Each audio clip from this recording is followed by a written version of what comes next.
Aloha! It's my first video on this channel, Circle's Edge. This video is going to focus on the disc golf kits and which disc golf kit or set that you should purchase. Based upon my little experience from over the time, I'm pretty much brand new. I started throwing the beginning of this year regularly, so I'm pretty new to the game, but it's still fresh in my mind, the mistakes that I made and some of the things that are beneficial to keep in mind when you're starting out, and what are you looking to do with this game so you can save some money.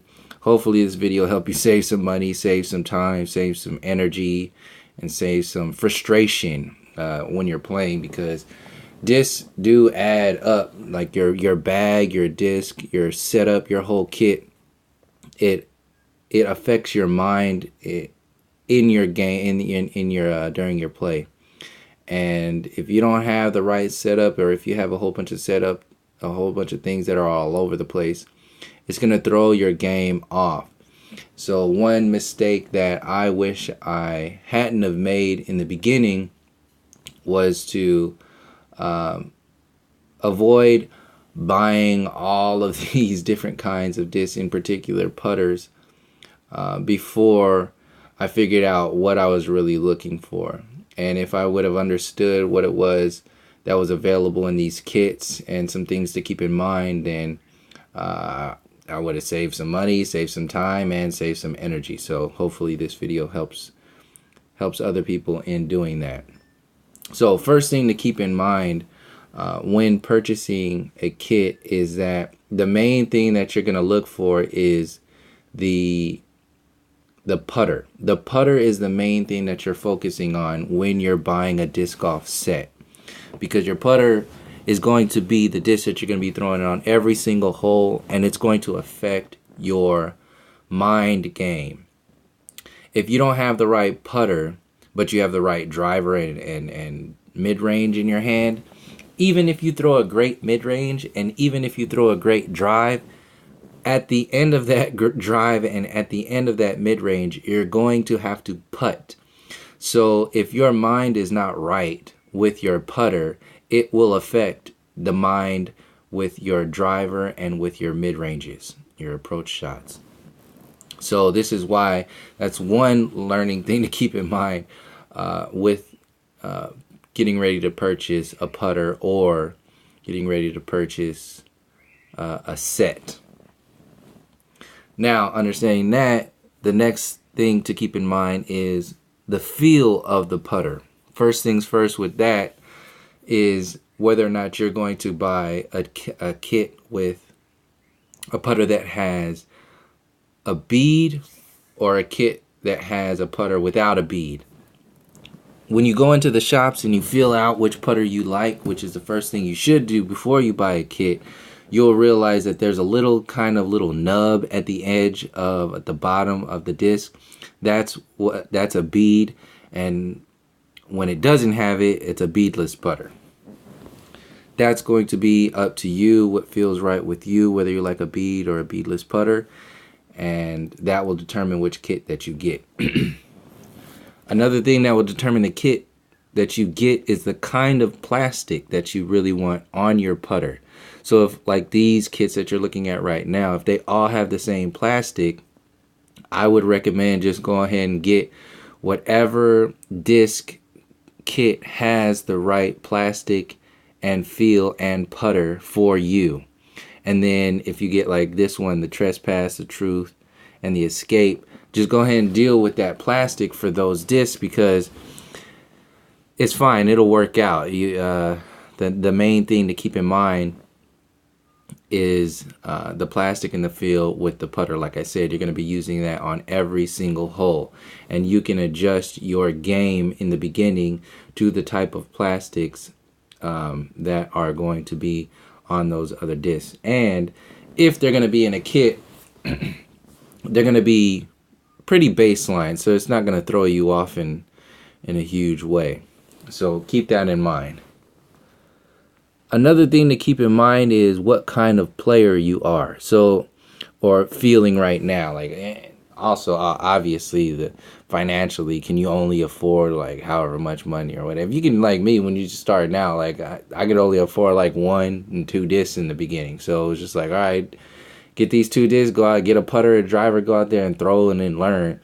But at the time, if I wasn't rushing and everything, I would have started with a kit and then just go ahead and paid the little $40, because you're already paying like $30 for 2 discs, a driver and a putter, if you get them brand new.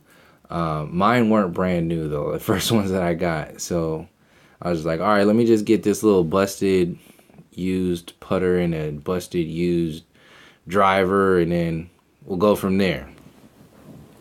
But yeah, if I would have started all over, and if I had the judge in my hand, like if I borrowed somebody else's judge just to feel what it felt like in my hand, I would have went ahead and got that dynamic disc kit with the 3 discs in there and just, put it with the judge for a while just to get my fundamentals down and get that dialed in.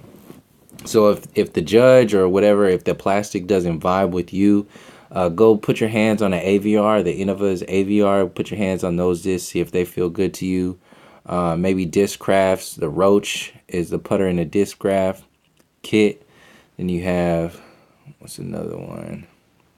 I think the Dynamic Disc has a kit with also the Warden in it, and that's the beadless.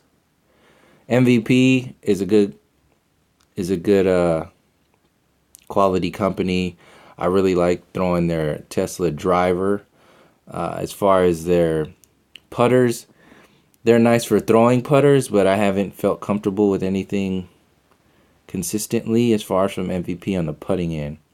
But my favorite driver out there right now is that Tesla from MVP. So if they had a kit out there with a Tesla in it, I'd probably end up getting it anyway.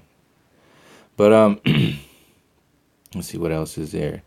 Yeah, whatever stands out to you. The feel of it and the feel of the putter in particular. Another thing is with these disc golf starter sets. If you're gonna get one that hopefully has a bag in it.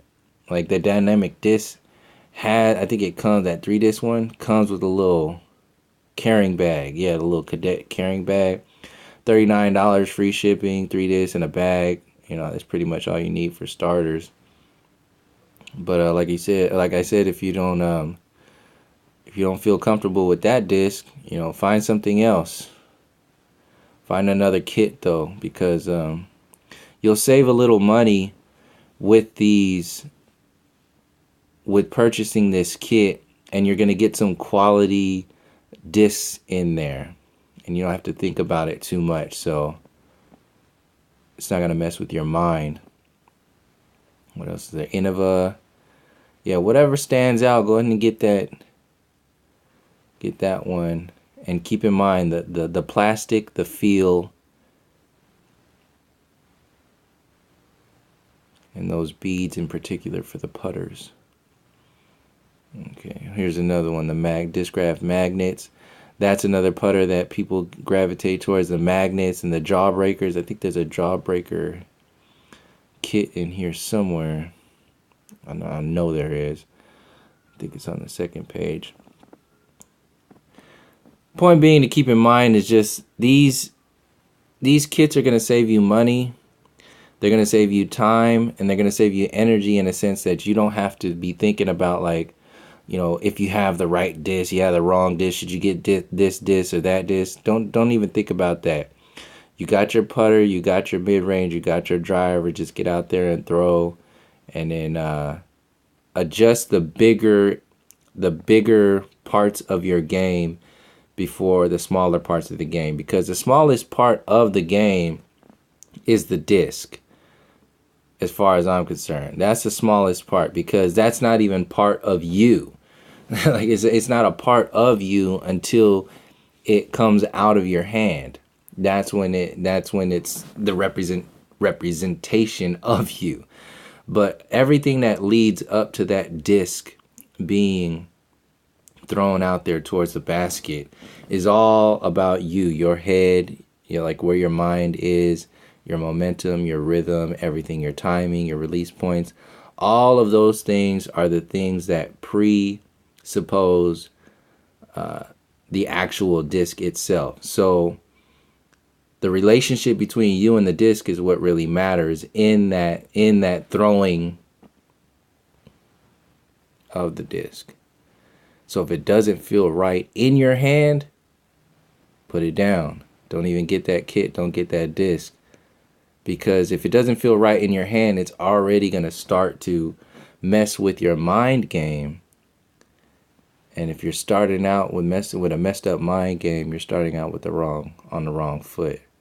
So another good example is that, like, if you're like a really good putter or a really good driver, you could throw the disc, a million feet out there. But if you can't putt, your whole game is messed up. You can't really get out there and play because, yeah, you throw it a million miles, but when you're walking, even when you're throwing a million miles and you're happy because of that, you're not truly happy because you're not really, you can't confidently close it out with the same intensity and focus as you can equivalent to your drive. If you don't have an equal, if it's not balanced out, then your game is going to suffer in some kind of way. So the same thing is happening with your disc. If that feel is not right, it's going to get in your head, and you're going to be working against yourself before you even pull the disc out of the bag. That's something to keep in mind. So for starters, for people, especially for people who are starting out, one of the main things you want to keep in mind is keep your head right. And you don't need to be dealing with disc politics when you're brand new. So in order to cut all that out, get one of these kits, base it on your whatever you're willing to pay. I would say don't get crazy in the beginning. Get 3 discs if you're you're really cool with whatever discs are available, and like a 5 disc kit, then go ahead and get that 4 or 5 disc kit. You can't go wrong. Give the disc away if you don't like it. Somebody else, whatever. Give the extra disc away if you don't like them. But yeah, that's pretty much it for this first video on this channel. I'm going to make some more videos. They're going to get more into the mind game of disc golf. I'm going to focus a lot of these first videos on putting. I have a lot of really good breakdowns on putting styles and my putting journey, and how putting fits into the overall game, and how you can extend your putting game into your throwing game, and the difference between putting and throwing and that whole thing. So all those videos are coming up soon. I'll get into that. So yeah, that's pretty much it. Thanks for joining me, and until next time, take it easy.